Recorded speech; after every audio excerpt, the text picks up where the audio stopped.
Hey, how's it going? Welcome to my front room for functional conditioning yoga. Got the curtains shut, boiling, so hot. And I'm sure you're bored of people telling you about how hot it is because you can feel how hot it is.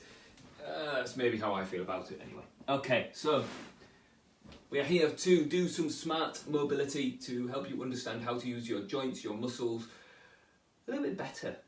Maybe make you aware of what you've got going on in terms of your weak links, your strongest bits, potential places that you might get injured or you've already been injured, and how to improve all of that and give you more options. That's really what this class comes down to, and the way that I teach mobility and the way I teach yoga is so that you have options outside of your existing habits.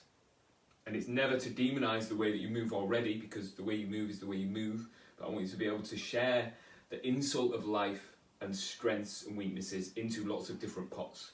So you just gain access to some different shapes and gain strength in some shapes that you were once weak. And I like it. I like it like that. That is the way that I very much enjoy teaching, and I get good results out of people as well. I think one of the things that brings those results is that it's for you and based around you, and it gives you the chance and the opportunity to look inwards at your joints and your strengths and feel what you're supposed to be feeling, as opposed to an external view of what a yoga pose looks like and jamming you into that shape, into that space. Not that there's anything wrong with that. You can go to a classic yoga class that does that and get really good improvements on the way that you move and your mobility, and it's lovely and great, and I will always frequent a yoga class. Whenever I get an opportunity, if I go to a new city, I will try out a classic yoga class and be all in for it. But this is my voice, and this is the way that I teach, and I hope that you really enjoy it, and I'm sure you will. Let's get started with just set up nice and tall, kind of perched on the edge of the sofa, and move around a little bit so you can feel how you communicate with the floor and your seat. You don't have to be sat on a sofa, you can be sat on a chair, perched on the edge of a little footstool, or even sat cross-legged on the floor, more classic start to a yoga class. But for this is what I like, because I have options. We'll keep talking about that more as we go. See if you can breathe using the breathing apparatus. In this class, I try and make sure that you just breathe when you breathe and you move when you move. I enjoy rhythmic breathing. Breathing in time to movement is lovely. But this is for life. This isn't yoga for yoga, this is yoga for life. Then pull ribcage down one side to the other and feel the side of your belly scrunch up on one side and lengthen on the other. And we're definitely inviting breathing to be an offbeat to your movement.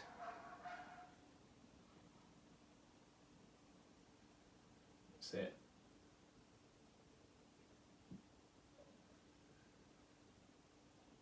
Then see if you can rotate. And this rotation is very much just torso rotation and not neck rotation. So your neck does stability, does staying still, while your spine finds these angles. That's it. Let's do more spine stuff from cat-cow. I haven't done this in a little while in this class, but let's check in on it. I want you to do global cat-cow, which is all of your spine all moving at the same time. Tucking your chin round in your back, arching your back, lifting your chin, and bounce between the two.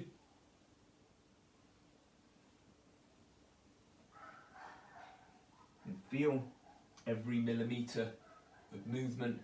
And then let's think about our neck really separately from the rest of our spine.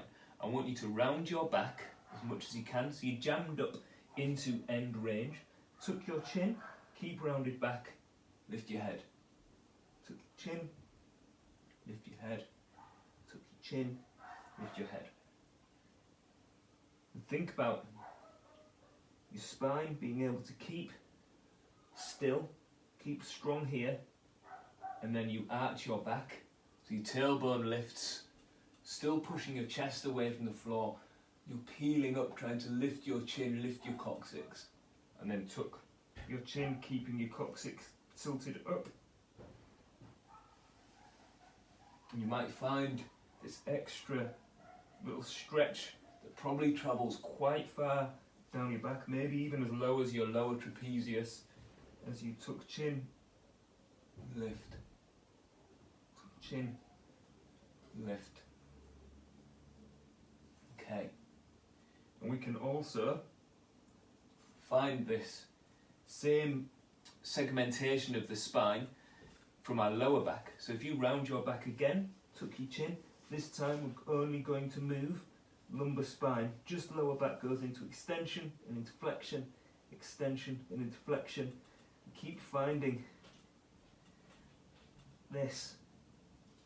I can't really, if I do this really well, I find it quite hard to talk because I'm kind of controlling my breathing, controlling stability, controlling movement at the same time. And then this is a bit more difficult, I think, finding all the extension and just moving just lower back here.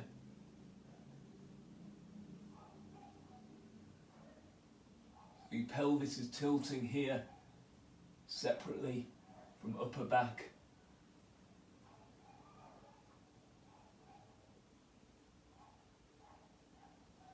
Amazing. All right, and then let's get into some shoulder stuff. So I'm going to start from the floor today. I want you to lie down on your side and use your arm as a cushion here. If this isn't comfy for you, then you can pop a pillow or a yoga block under your head, or even prop your head up like this if you want. But it's this arm that we're going to be training. I want you to reach up as high as you can and feel like you can make your shoulder reach out of your torso, so you can really reach up. I quite like having my fingertips pressed into my palm as I do internal, external shoulder rotation here, reaching up. Because my rib cage is pressed into the floor, I feel like I do a bit better for stability. I don't cheat anywhere, and I might be tempted to cheat if I do this standing. It's going internal, external rotation, really trying to feel into the shoulder, and then pull it down into the shoulder as you turn in and turn out, turn in and turn out. Keep that moving. Okay. And then, going to find some more shoulder stuff as you reach this overhead and bring it back behind your ear, and keep pulling it back as you reach up and around, back down behind your back, reach up and back up. See if you can reach your arm out of the torso as you find all of the rear of your shoulder, and you have to find rotation to be able to do this really well. So as I come down here, my thumb is pointing down, my shoulder is internally rotated, and then as it lifts, it externally rotates and goes back behind my ear.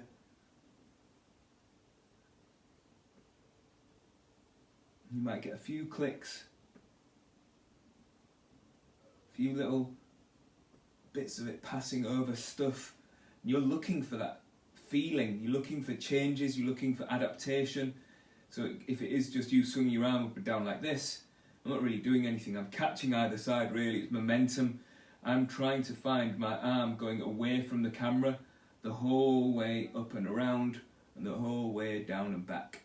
That's so good. Okay, then swap over to the other side. Just come down onto your side this way.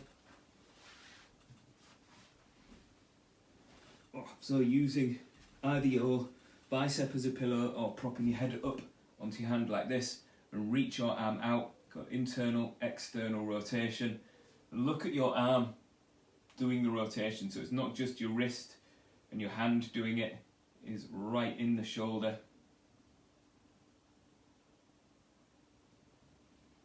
Keep reaching out.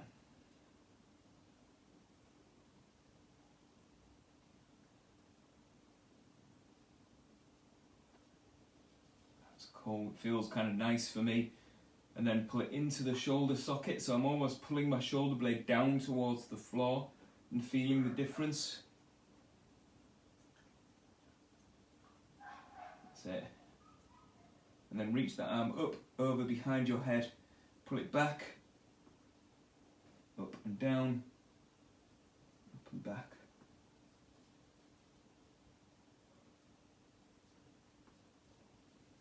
Definitely a few little clicks and stuff for me, and that's okay. Clicks aren't bad, they're just something that's happening.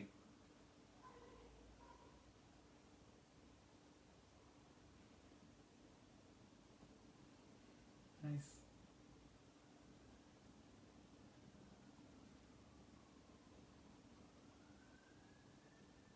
Last one.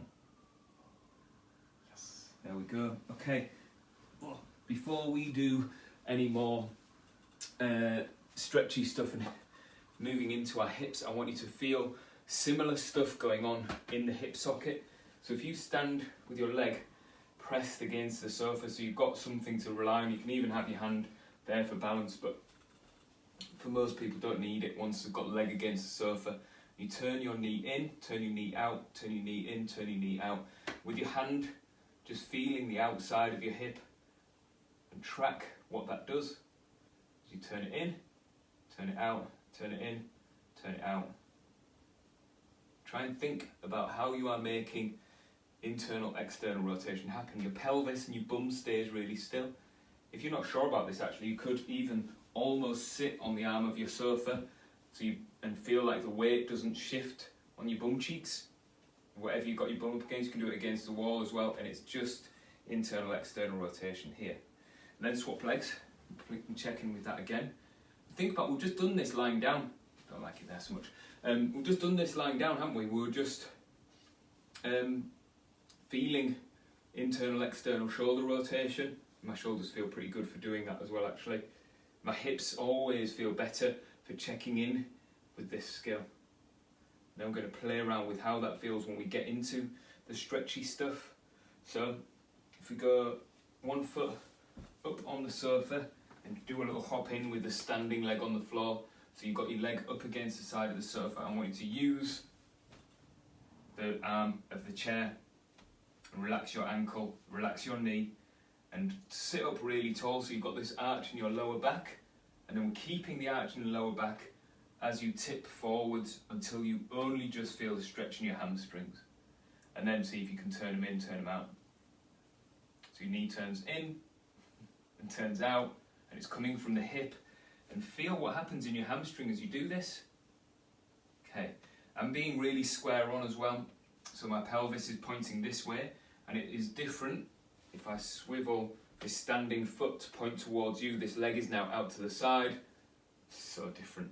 And I'm still in hamstring stretch. I still feel the stretch kind of down the back of my leg. And this, to me, feels more useful for what I'm working with. As I go, that is tight. Feels a bit new, actually, in terms of mobility and flexibility. It's not brand new, because I've done it lots of times, but it needs more improvement than this does. I feel like I can lean on this and I can just force it almost, and I'll be all right with this. I feel a little bit vulnerable is the wrong word, because I don't think I could ever hurt myself, but it just feels like a bit weaker with my leg out to the side. I'm not as good once my leg goes out away from this midline. I want you to check in with that, and you can choose, because some people are really good at having your leg out to the side. It gives them a bit of space to work with, and their hamstrings can perform a bit better once the legs go wide. Some people having their legs together is way more difficult, and it just depends. Work out what you work with and settle into easy-ish stretch. Not that difficult. Kind of okay. Feel pretty happy. That is the good space. I like that. Once you're in this, actually, let's have a little think about your spine and what's going on. Your spine can be part of this if we're thinking externally about touching the toes. So this is an external cue that this thing at the end of my arm can reach to the thing at the end of my leg. Nothing to do with stretching this by touching this.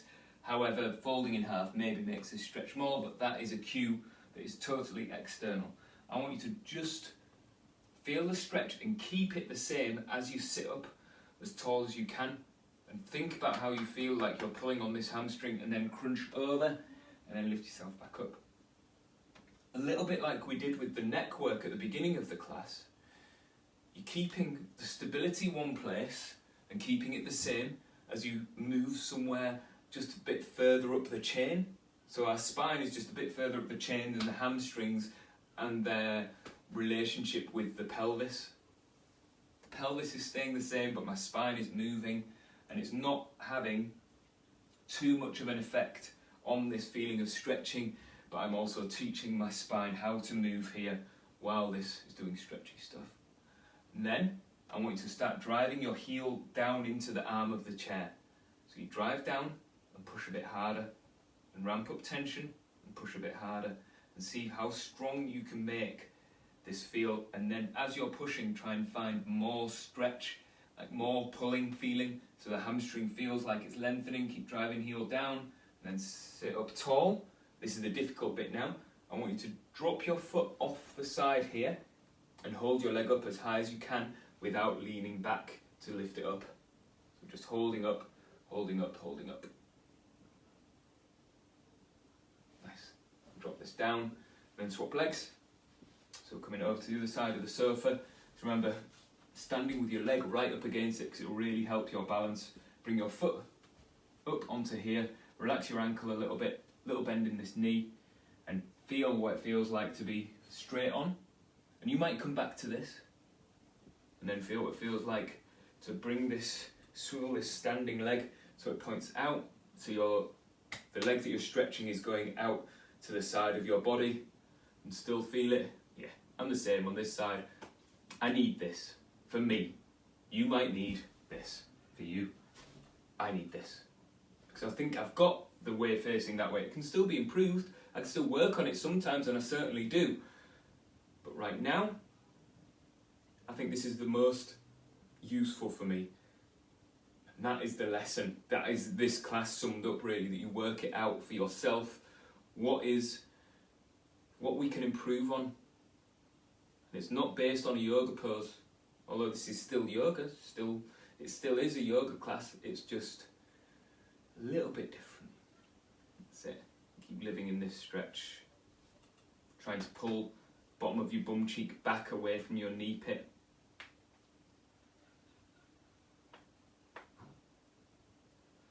That's it. Keep breathing, keep holding.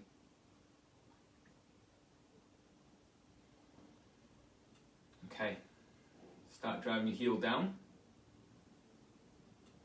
ramp this tension up, keep pushing, ramp this tension up. So we're going to get stronger and stronger with this stuff. Oh yeah, sorry, and then move your spine around a little bit. So you lift the chest, curl it over, feel the difference between stability and articulation. So this hamstring is staying stretched, still feel that stretchy feeling, but you can move your spine around and not lose the stretchy feeling. Cool. Okay, and then drive your heel down harder again now. Keep pushing, find deeper stretch and deeper stretch. That's it. And then up tall. So you're not leaning back, you're going to try and lift this foot. Chance of you lifting it off of your sofa here, like this, are slim, so you might need to slide it off and let it drop a little bit, and keep your head over the top of your standing foot so you're not leaning back, and feel hip flexors being as strong as you are flexible. Fantastic. And then drop it down. So we've just done a fair bit of work on this, all this tissue here on the back of your leg. I want you to feel what it feels like to use it. The biggest shape that we probably make, the shape we use our hamstrings most for, is picking our feet up as we run and as we walk. When we run, this is the shape it catches. As you run faster, or people that run fast anyway, have their heel really all close to their bum as they pick up, and they pick up faster. That is it. So if you can feel like you can make hip flexor and hamstring work together, and just the ball of your foot just touches the floor next to the ball of the other foot, and then picks back up. This knee points forwards. So if your heel ends up forwards of your leg like this, it's a good exercise. This helps the hip flexors, but it's not as much to do with the hamstring. I want it to be hip flexor and hamstring working in unison, and it doesn't cost anything in the lower back.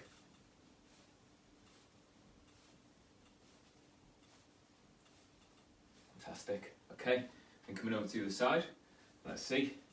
With your leg up against the sofa, so you don't need to worry about balance so much. Heel up, heel up, almost touch your bum, so you can feel like you can get that heel closer and closer to your bum, and it costs energy in the hamstring and the hip flexor. Very good.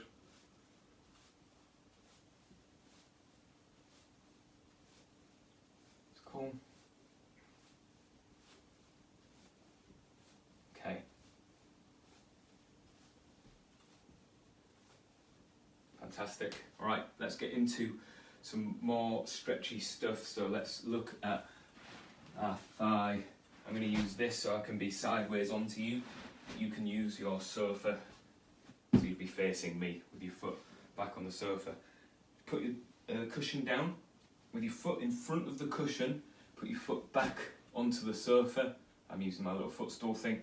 And then you drop this knee down, and we should get a little stretch in our thigh here. If kneeling's an issue, you can do this standing with your foot. You stand with your foot up on the arm of the chair, and that can still work. I want you to be able to explore here and find the stretch and lose the stretch. So as I tuck my tailbone under, I feel a big stretch in the thigh, and that's good. So nice feeling, feels like it's stretching here. If I pitch my weight back with my torso a bit, then maybe I get a little bit of hip flexor stretch. The angle that my foot is at changes everything. So if I bring my foot out towards you, so my knee starts turning inwards, that's internal hip rotation, changes this quite a lot. If I bring my foot across my body to there, it changes this quite a lot. I've seen quite a few clients and a few people in my sports massage clinic recently who have been told that their sartorius is tight. The sartorius is a muscle on your thigh that crosses over from the inside of your knee kind of to the outside of your hip, and it's a long, thin muscle.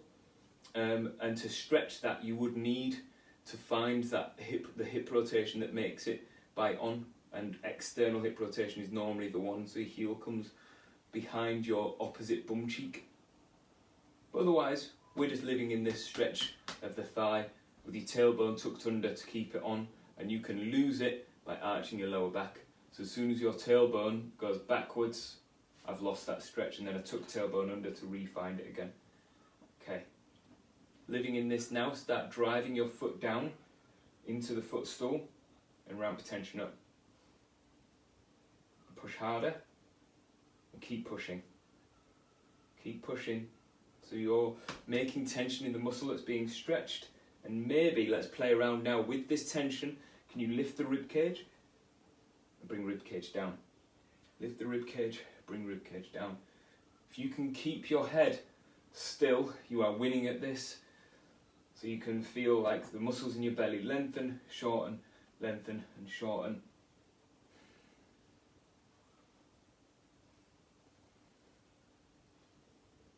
Cool. And then this is the difficult bit now. I want you to bring your elbow onto your knee and try and pick your heel up towards your bum to feel the hamstrings squeeze on, feel bum cheek squeeze on as well, and then fade out. Cool. And then sitting up and swap legs. So remember, your foot is in front of your cushion and your other foot goes down, and we bring this knee down. I want you to be able to find it and lose it. If you're jammed up too tight, you might be too close to the sofa behind you, and you feel like so pushed into a corner that nothing changes it. It only gets worse or tighter as you move. You should be able to lose the stretch by arching your back and find the stretch by tucking your tailbone under. So you're in control of travelling in and out of this, and then just settle. And remember that I like giving you lots of options, that your foot could be coming across your body, so your heel goes behind the opposite bum cheek, or your heel goes to the outside of your body, and it changes the angle of the hip and changes the angle of the thigh muscles that we are stretching. Otherwise, you just settle and live in that nice feeling of learning about lengthening the muscles down your thigh. It's so tempting with mobility work and in yoga to feel like you're getting further than you can deal. So you try your best to be deep into the stretch. The problem with only ever training like that is that your body fights back. It tries to pull you back. It makes you tense up. It makes you fight. And we're trying not to make a fight. We're trying to make adaptation. Trying to show your body that it can be relaxed in this shape. But that alone isn't enough. We want to be able to build up tension from that relaxed shape so that you can be resilient there. So if you start pushing your foot down into the sofa now and feel the muscles in your thighs tighten up, and don't lose this stretch as you lift the rib cage and pull the rib cage down, lift the rib cage, pull the rib cage down, and keep that feeling of stretching as you arch your back, round your back, arch your back, and round your back. The muscles in your belly are performing nicely. And then this is the difficult bit. Bring your elbow onto your knee and then try and lift your heel up towards your bum and earn this end range. So you can squeeze heel in towards your bum cheek and hamstring is just as strong. Go and drop. Pick this up and just have a little move around of your legs. Maybe do internal, external rotation practice again. So knee turns out, knee turns in, knee turns out, knee turns in. And do the other leg. Okay, so last couple of weeks have been looking at your wrists and seeing if we can improve the wrists a little bit. Let's go further into that. So with your hand, I want you to put your middle finger right in the middle of your palm and then cover your middle fingernail with your ring finger and then cover that with your pointing finger, and you try and stack all the fingers up on top of that fingernail, but you can't quite reach. So your little finger reaches in as well, and then your thumb wraps around. So you see how we're triangulated. It's all kind of coming in towards this middle point, and it's to make it so that you can stretch down here, and it's long from your back of your fingernail all the way around, all the way up here. And maybe even reach your arm out and go backhand, forehand, backhand, forehand. And be strong here, but be careful if it's painful. So maybe do less. And the angle that you pull this backhand at changes everything. So if I go face on, look, I could pull up diagonally like that. And if you can see my tattoo here, I haven't changed anything. It's just that I'm pulling either just linear, backwards and forwards like this. Come on, hands doing time. So it's like that, or it's like that. And I could pull down the ways as well. Oh, I find that hard. I'm looking for tension, I'm looking for the ends. There we go. And then we move the shoulder. So you see how this is turning right from in here while I'm keeping the hook. So you can see the back of my hand. If you can just see my fist, look, that's just normal. See the back of my hand as I turn right from the shoulder. Nice. And then just move your fingers around a few times and get some circulation back in. Okay, let's try that on the other side. I'll talk you into it again. So middle finger goes into the middle of your palm. Ring finger covers the fingernail. And then pointing finger comes in. And then little finger and thumb wraps around. And then reach it out. And do a little turn in, turn out, turn in, turn out. And try and keep your elbow dead straight. So these muscles here are contracting when you curl in. And then these muscles lengthen, and then these muscles contract as you go into extension. And you can really see and teach all these wrist extensors how to perform. And then change the angle a little bit. You can maybe see how that is changing the way these muscles perform. The shapes they make are different when I go linear to diagonal.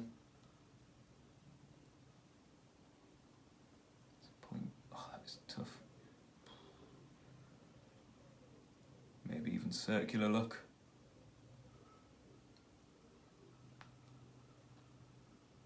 That's really tough. And then do internal, external while we keep this stretch here. Ideally as well, from doing this practice, I often do this for people whose wrists feel a bit too jammed up when they do press-ups and plank. So I'll teach you how to make a bit of space here So these muscles can lengthen, so they've got space to move into as you find close to 90 degrees in your press-ups and plank and things like that. Okay, and then just open fingers out a few times. Fantastic. All right, and then bring yourself back into seated. Just perched on the edge of the sofa. Shrug your shoulders up. Bring shoulders down. Relax your tongue, relax your jaw.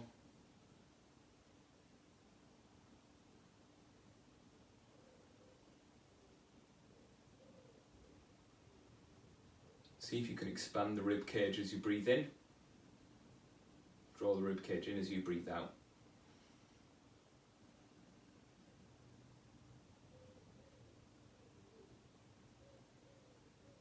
We're back to the first lesson of the class, which was just breathing, using breathing apparatus. Medium-sized breaths. So you don't need to breathe end to end when you're not doing anything that exerts you enough to need that. Then bring palms together. Thumbs to forehead, tuck your chin and roll forwards. And namaste. Thank you so much for hanging out with me. Keep letting me know what you're working with, keep letting me know what you need help with, and I'll be more than happy to help you out. Enjoy the sunshine, enjoy the rest of your day, and I will see you next week. Bye everyone. Bye.